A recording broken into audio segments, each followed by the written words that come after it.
Hello viewers, I've got a creepy story for you today. One that I heard on Reddit, but it's stuck with me ever since. It's about this old apartment building with a weird door at the end of the hall. At first, no one thought much of it. But soon enough, strange things started happening. What's behind the door? My name is Ella, and I moved into an old apartment building 2 months ago. I had just gone through a tough breakup, and a transfer for work had given me the perfect excuse to start fresh. I found this cheap, rundown place on the outskirts of town. It wasn't much, but it was mine, and I needed the space to think.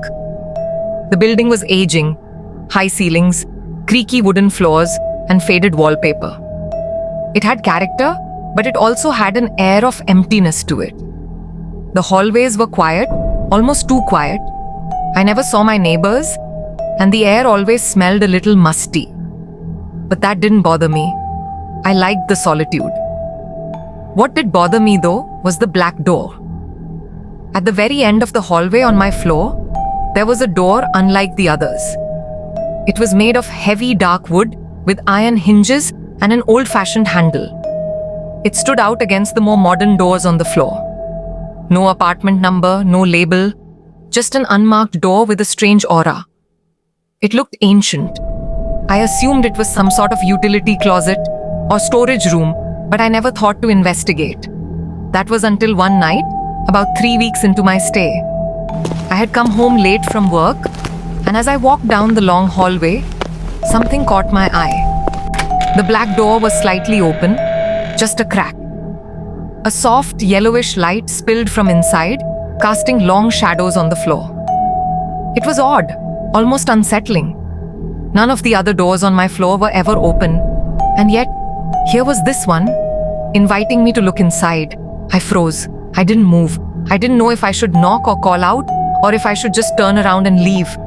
My heart raced as I stood there, watching the faint light pulse from the gap.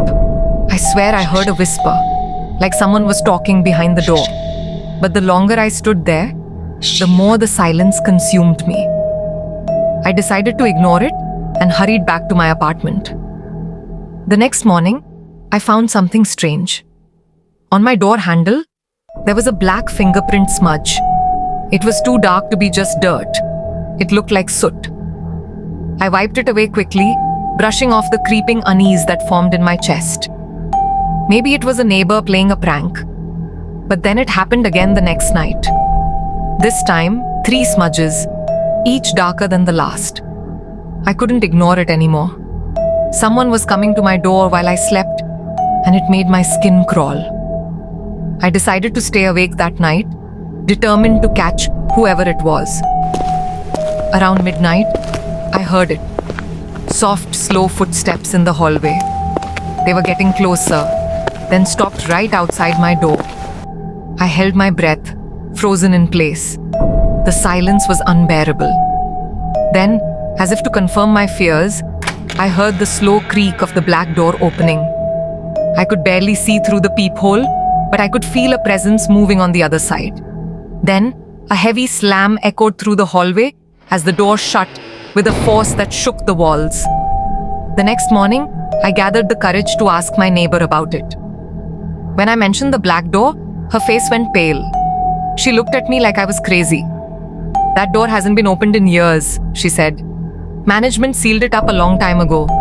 You're the first person I've heard say anything about it." I spent the rest of the day in a haze, not knowing what to believe. I barely slept that night, and around the same time as before, the footsteps came back. Slow, deliberate, and drawing closer. I held my breath, waiting for the sound of my door handle rattling. It came. The handle shook as if someone was trying to get in. I whispered, "Who's there?" A voice, soft and raspy, answered back. "No one else can hear me. Only you." Then, just as suddenly as it had started, the footsteps retreated. The black door creaked open, and I could swear I heard it laughing as it slammed shut. I couldn't stay there another night. I packed up and left the next day, never looking back. But sometimes, when I'm alone and the world is quiet, I still hear those footsteps, slow, deliberate, and always moving toward that black door at the end of the hall. That's for the today, guys. If anyone wants to tell their real story, tell me in the comments section.